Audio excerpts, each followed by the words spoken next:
What up, ladies and gentlemen? Welcome back to another episode of Free Game. Jam-packed episode this week. A lot of shit went down. We'll be breaking it all down right here, but before we do all that, make sure you hit the like button, hit the subscribe button. If you're on Apple, Spotify, give a 5-star. Really helps out with the pod, but however you're listening, I appreciate it. Here we go. Breaking news, ladies and gentlemen. It is official. The Lane Kiffin search is over. The drama has settled. Lane Kiffin will officially be the next LSU head coach. Now, did we expect it? Yeah, we did. A lot of predictions here or there. A lot of, maybe he's going to Florida. Maybe he's staying at Ole Miss, like myself. Maybe he's going to the NFL. Nope. It's kind of the obvious. LSU is going to be the next Lane Kiffin era, if you will. Now, there's only two sides we can go to this, okay? So let's just go with the LSU side. What are they gaining from getting Lane Kiffin? Well, I think you're gaining a great offensive mind, all right? I think you are getting somebody who understands the new era of college football, the younger guy, not old and senile. And listen, he knows how to win. He took Ole Miss 11-1 all the way to the college football playoff.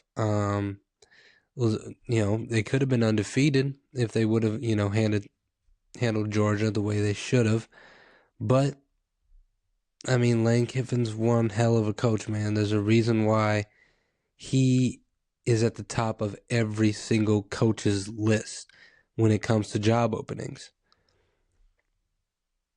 LSU had to nail this hire, okay? I think in their eyes, the Summeralls wouldn't do it, the Clark Lees wouldn't do it, a Drinkowitz wouldn't do it. It had to have been Lane. It was either Lane or bust, and they got it from the jump. I think this helps them out tremendously. I think recruiting-wise, it's going to be a blessing for Lane. I think that's the main reason why he went to LSU. And, they got it done. Kudos to them. But no one is really talking about the LSU side because there's a situation going on. Now, let's get to the Ole Miss part of it because I listen to a lot of you, okay? I listen to a lot of everything. A lot of Ole Miss people are not happy, which I understand. Your head coach literally just up and left you at 11-1 with a college playoff berth automatically, and now you don't have your head coach. I get the frustration. I get the raw emotion that it just happened. I understand that wholeheartedly. I would be pissed too, but some of you guys are getting really out of hand. Okay, here's what I'm confused about all this. I listen to a lot of you, and it's, oh, he's a terrible human being. Oh, he's a diva. Oh, he's a bad person. But you hired him. It isn't like he changed and then now he's a new person. No. Lane Kiffin has been Lane Kiffin since day one. You want to call him a bad person? You knew what his baggage was. You knew how his past career was, and you still hired him. And what did he do for you? Let's look. From 2021 till now, I'll name off the records from 2021 on up. 10-3, 8-5, 11-2, 10-3, 11-1. But he's a diva though. That's what you get. I'm sorry. That's what you get. You hired somebody that you knew was like that. But he was winning you football games. And now that he's gone, the smear campaign is going to be nasty. The smear campaign on Lane Kiffin is going to be insane. A lot of stories are going to come out. A lot of, reports of people being unhappy about Lane and how they treated, or how Lane treated them. I know it's all going to come out. And that's fine. I think Lane understands that. I think everybody else understands that. And Ole Miss has a right to be angry at the situation. Don't get me wrong. And credit to Ole Miss, I would do the same thing as well. You're not going to coach my team in the playoff after you just signed with our rival, one of our rivals, LSU, of all people. No. We'll give Pete Golden the shot. Okay, a lot of people are very high on Pete, the defensive coordinator for Ole Miss. And he was allegedly one of the people who actually stayed, because reports have it that Lane pretty much told his staff, hey, this plane's leaving for Baton Rouge. If you're not on this plane, you'll never be in Baton Rouge with me. Pretty much giving him an ultimatum. Now, obviously, he came back and he said it wasn't true, which, take it for what you will, okay? But this whole thing was a mess.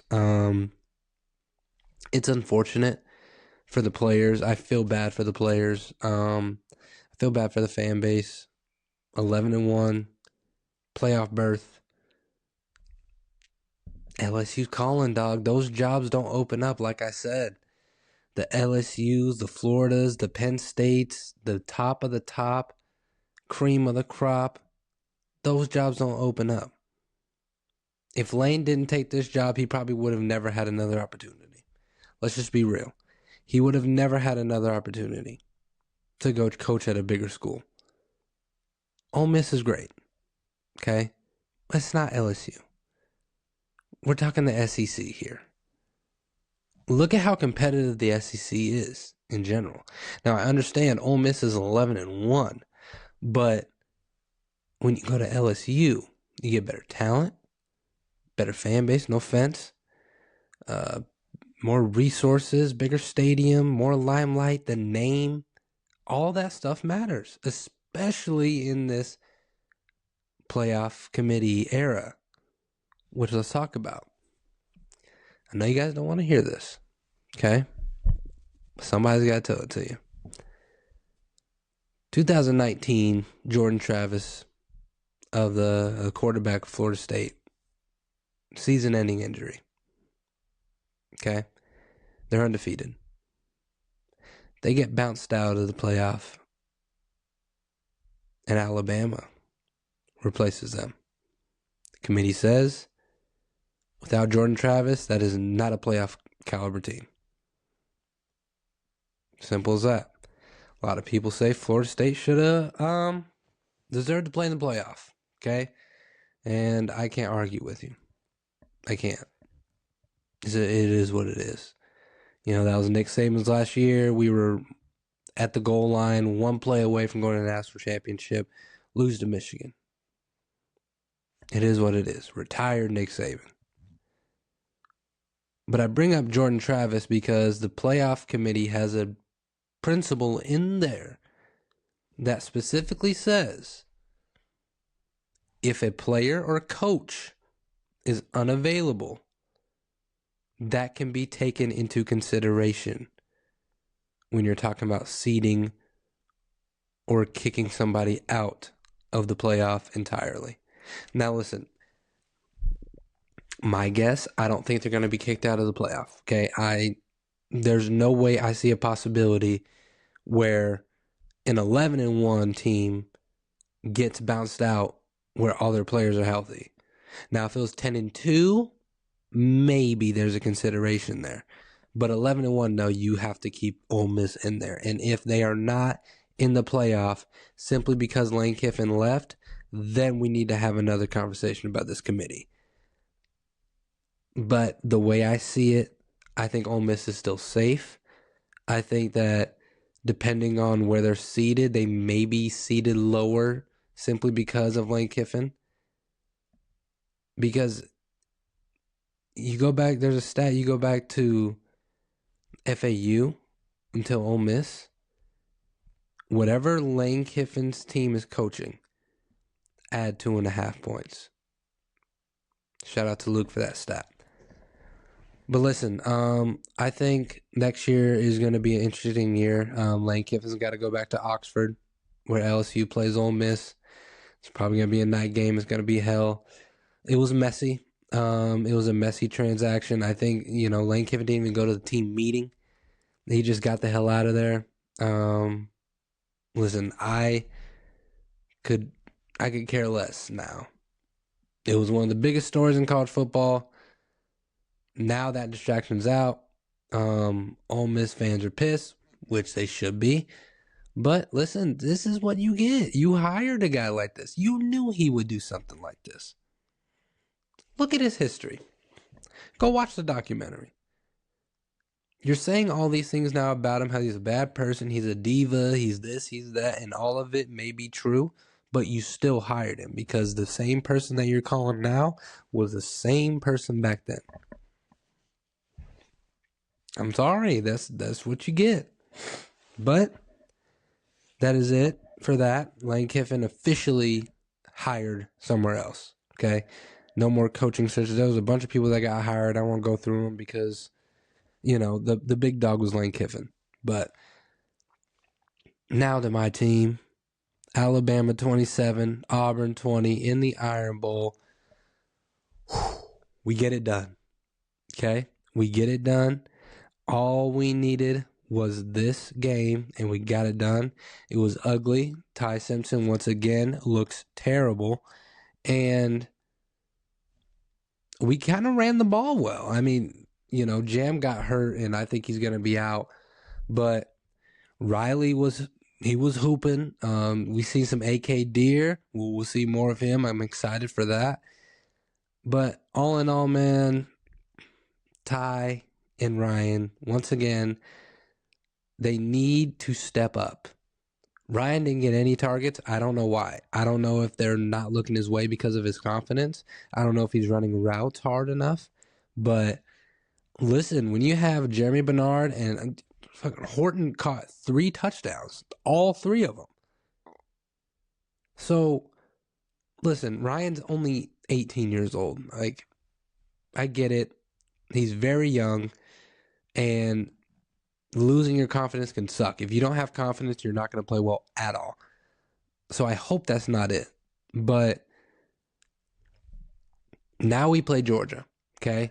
And in these games, especially in the SEC championship against Georgia, look, I hate playing Georgia once in the season. Playing them twice is even more scary. I hate playing Georgia. I don't care what the record is against them. I don't care if Kirby Smart has a Bama problem. I don't care. I'm the one of those Bama fans that actually respect Kirby, and I don't believe in we're always going to have your number. I don't care. Kirby's too good of a coach to just stomp on him every single year. It's not going to happen every single year. Okay? And now he gets another crack at it. And that's what I hate. In these games, Ty and Ryan have to step up. I'm saying it again. Please, for the love of God, we need this. What I've been hearing has been absolutely insane. My personal opinion, I think we're in the college football playoff either way. I don't care if we have 3 losses. Damn it, we made it to the SEC championship. You said you weren't going to diminish teams for going to the conference title, and we are in the SEC. The SEC, Big Ten, those 2 champions and runner-ups are automatically going. I don't care about BYU. I don't care about Texas Tech. I don't care about North Texas. I don't care about any of them. They're not in the SEC. They're not in the Big Ten. They need to stay in. Win or lose, Bama and Georgia are going to be in, regardless. I don't care what famous network, ESPN, Fox, I don't care what title they have. They're putting these scenarios, oh, well, you need to watch out for that Texas Tech game because if somebody wins and somebody loses, that 3-loss Bama team's going to be out of here. Okay, good luck with that. You're going to kick out the SEC runner-up? I would love to see the committee try that. Honestly, I would love to see them try that. Now, Texas, you can have an argument. Who cares? I don't care. Vanderbilt, Oklahoma, Ole Miss, anybody, A&M, listen, I don't care. We are in the SEC championship. We will be in that college football playoff. And if not, the committee's going to catch hell. That's all I'm going to say. I'll give my prediction next week. I obviously think, well, I give it now. God, I got to see the line. No, I'll wait. I don't want to predict too early. I'll wait. But I am nervous about playing Georgia. Okay? I get nervous every single time I play them. Every single time. Like, it's a nerve-wracking game, especially when Ty is playing like this. And I think Coach DeBoer, God, I can't believe I'm saying this, but I think it needs to be said. I think Coach DeBoer needs to go to Nick Saban and have a conversation. And the first question he needs to ask Nick is, hey, during that national championship when you had, Devontae Smith and them, when was the right time to bench Jalen and put in Tua? Because I'm sorry. Listen, I love Ty to death. But it feels like he's hit a wall and he can't come back from it. Just by accuracy. Don't get me wrong, our defense is winning these games. Don't get it twisted. Okay? The 4th and 2 was insane. Big balls by Kalen DeBoer. The fumble by Bray Hubbard was so clutch. It was insane. Our defense is winning these games, though. When that 4th and 2 was there and he snapped it, do you know how nerve-wracking that is? Because on a day where Ty, once again, is struggling throwing the football, 4th and 2 with 3 minutes left, and we're away, thank the Lord. Thank the Lord that was successful. Because the game was on the line, college football playoff implications were on the line, and Coach DeBoer's job was on the line with that 4th and 2 call. That was insane. Insane. I didn't know what I was seeing. I said, kick the field goal. What the fuck are we doing? 4th and 2 and we're going for it? Big balls. Black hoodie DeBoer. Listen. But, like I said, there may be a time where we may need to see what Matt can do. We may need to see what Austin Matt can do if Ty continues to struggle. Now, I'm not saying bench him and let Austin Mack start against Georgia. That's not what I'm saying. All I'm saying is, if he's struggling 2 to 3 quarters, I don't think this is the time to play around. See if somebody else can get the ball to Ryan, get the ball to Jeremy, get the ball to Cuevas. Hopefully he comes back. Get the ball to Horton. I don't know. But we're in a good spot, guys. All this talk, ignore it. Alabama's going to be in the playoff. I don't care if we are a 3-loss team. We're a 3-loss team, but we made it to the conference championship in the SEC. They're not going to let that happen. Trust me. They are not going to let that happen. Because they know if you leave out the SEC runner-up, these conference championships don't mean a fucking thing.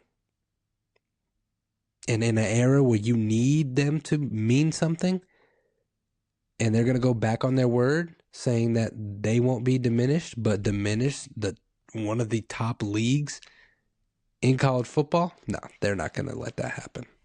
It ain't going to let that happen. So be careful who you listen to, and whoever's telling you that, tell them they're on meth. But we will see what that college football playoff comes out to Tuesday. I think it comes out Tuesday, so that'll be a next week episode. Hopefully to see, well, it really doesn't matter. It matters, conference championship wise for us, but it matters for people who, are automatically in that don't have a conference championship. So we'll see where the committee goes. But on some basketball topics, guys, it's an end of an era. After this season, Chris Paul announces that he is retiring and that this will be his last season in the NBA. I need to give a round of applause to, one of the original point guards left. One of the last ones left. Okay? And what a hell of a career. Probably will go down as a top 10 point guard of all time. Has had some crazy runs, crazy stories. Do you guys remember that Chris Paul was supposed to be a Laker with Kobe and Donald Sterling? Donald Sterling. That was crazy too. David Stern vetoed it. And then Chris Paul was on that Clippers team with the Donald Sterling issue. He finally catches a break, goes to Houston, does great, and then he gets injured, and then they go 0 for 29 from 3. And then he goes to Phoenix, makes it to the NBA Finals, and loses to Giannis Antetokounmpo. And almost was responsible for SGA's growth. Remember, he was a huge mentor for SGA. Can't say enough about him. A true floor general, a hell of a competitor. And listen, I hated Chris Paul for a long time. Sometimes I still do.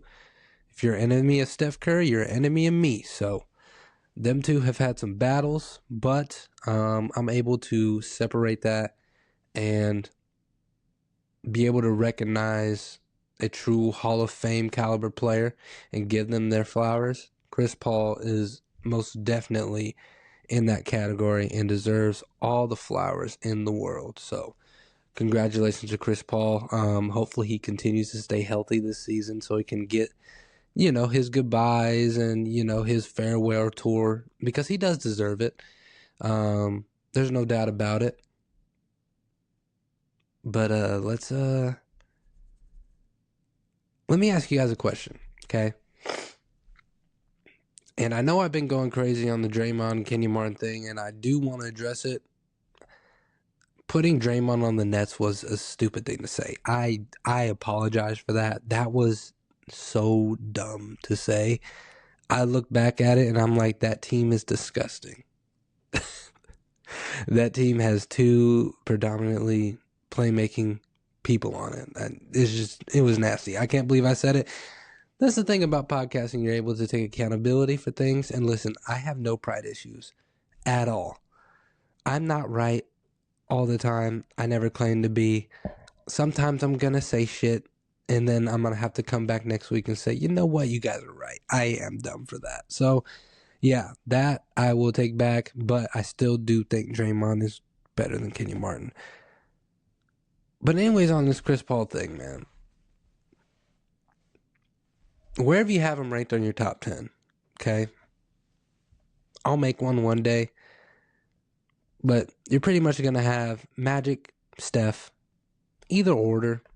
Me personally, being a Steph fan, I still have Magic, and then Steph, Isaiah Thomas, Stockton,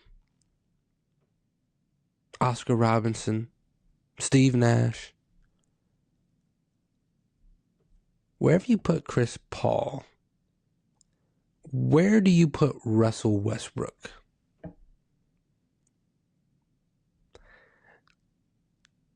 Do we think Russell Westbrook is better than Chris Paul, career-wise?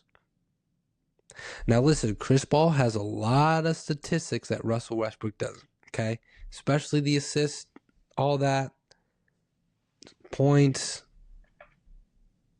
But Russ has accomplished a lot of insane historical stuff. 3-time average a triple-double 3 seasons in a row. MVP, multiple-time All-Star, multiple-time All-NBA. It's close. It's close. That's all I'm saying. I'm not gonna go as crazy or in depth. I don't really have what's the word? I don't have enough good enough evidence to be like this person is a surefire better person than that. I don't have that evidence right now. Going off my gut, I would say Russell Westbrook has a better career. Yeah. I would say Russell Westbrook has a better career. So wherever the top 10 is, I would put Russ over Chris Paul. Just saying that sounds weird, but I just feel like he's edged him out with the accomplishments. And I get it. That was an argument with the Draymond Green thing.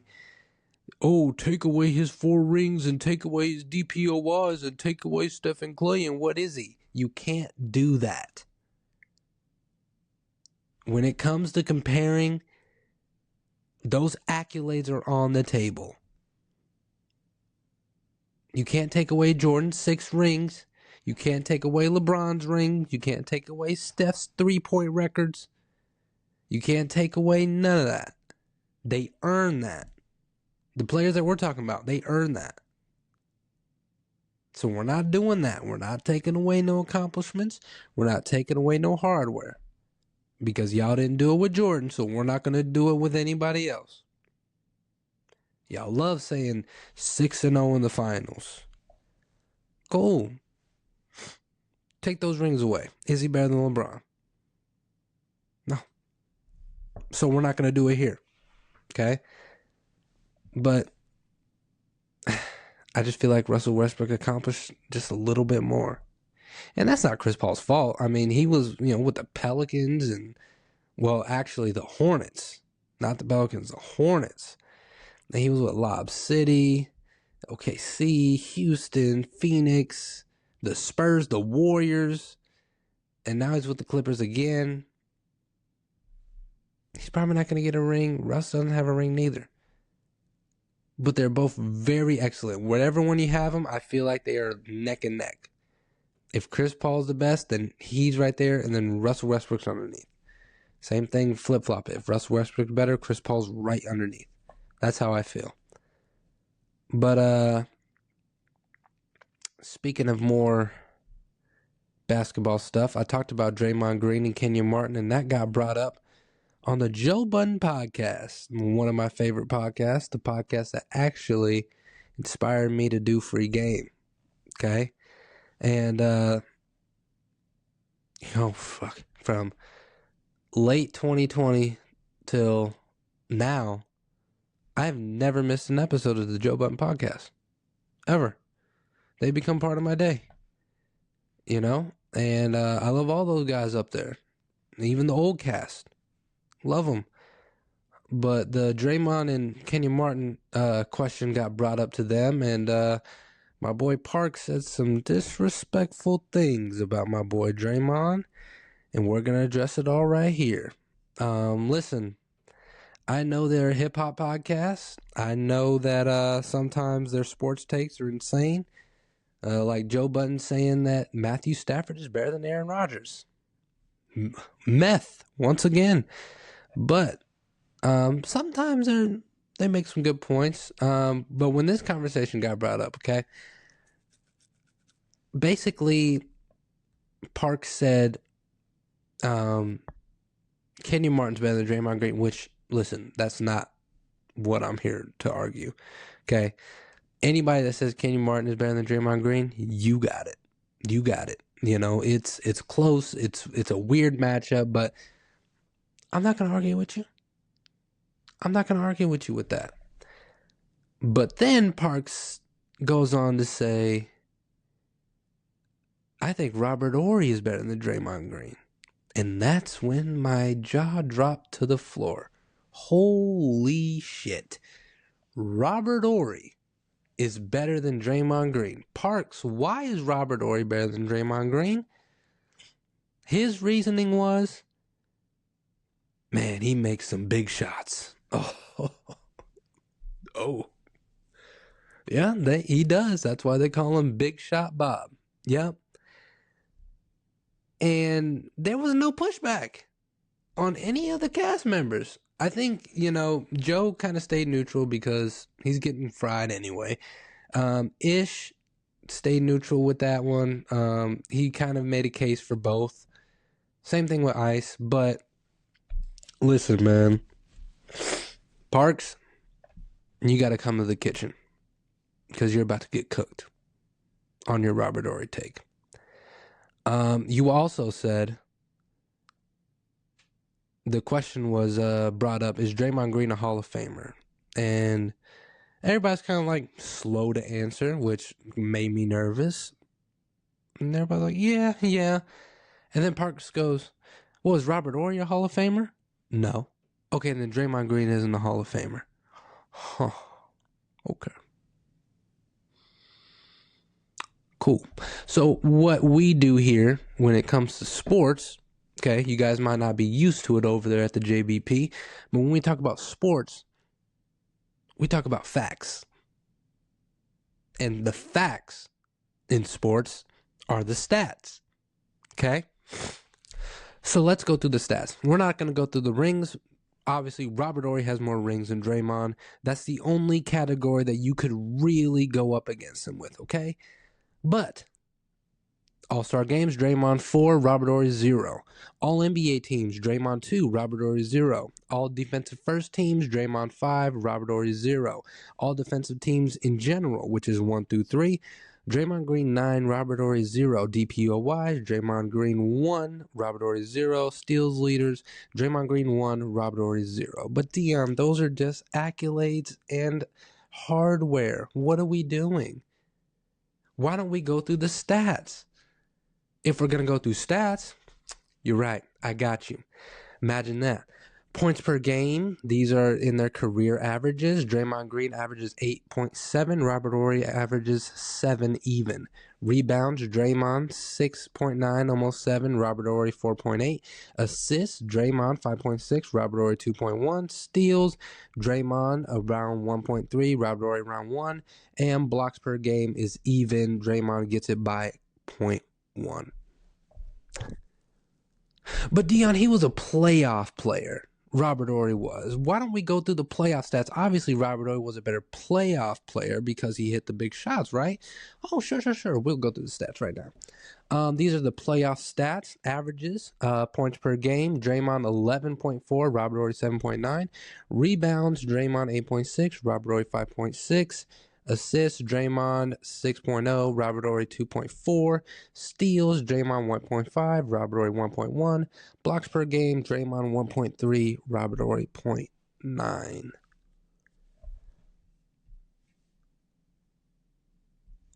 Anything else?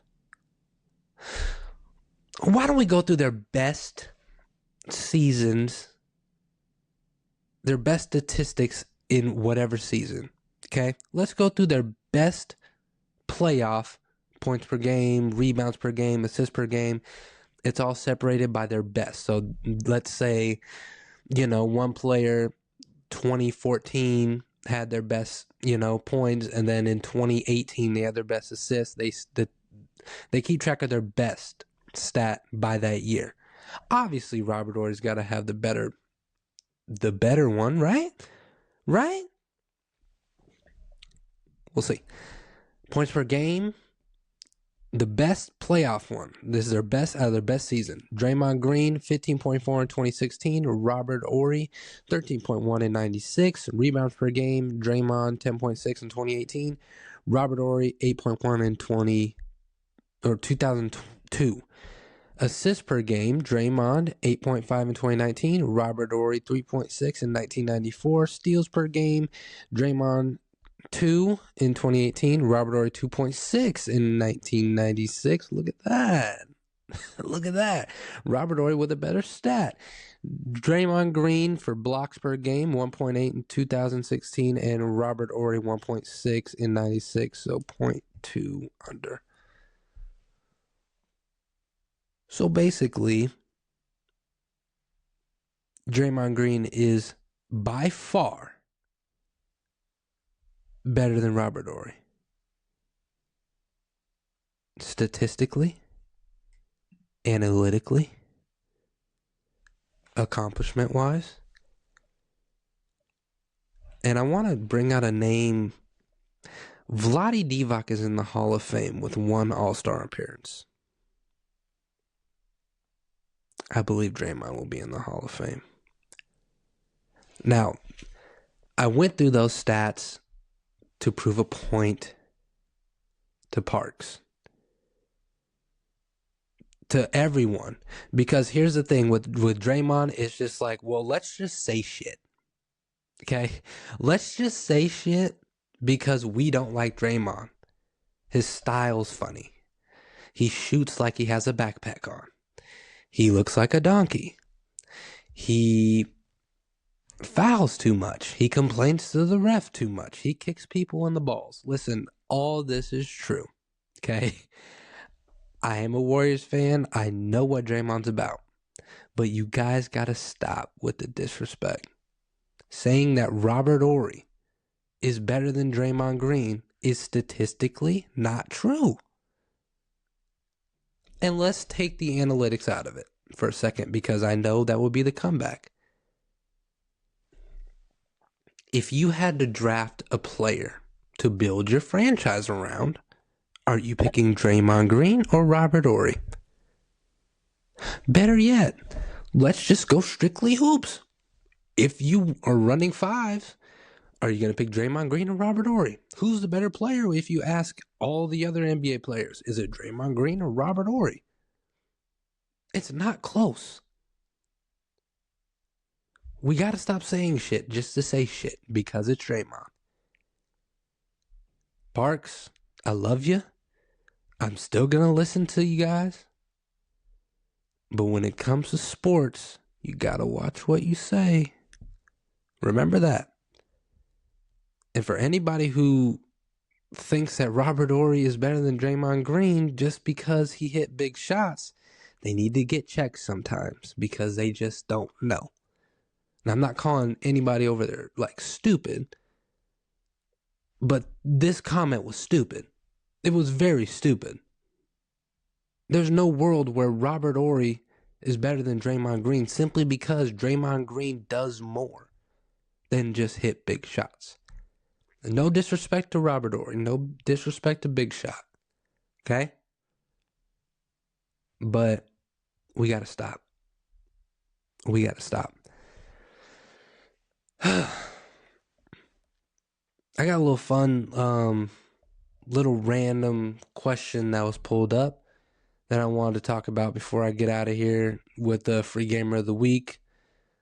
But the question is, why is it harder to make new friends as an adult? And I thought about that for a second. You know, we're all growing up, especially, you know, people that are in my age group. I'm 28 years old. Excuse me.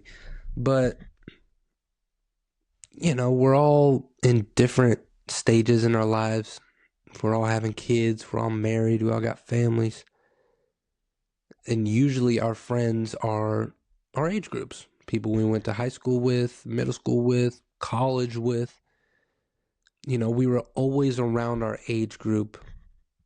And, you know, we're the same generation and, you know, all that stuff. But when life happens, you know, when you take me, for example, you know, I moved. You know, I moved to Lincoln, you know, from North Platte. Never left North Platte ever.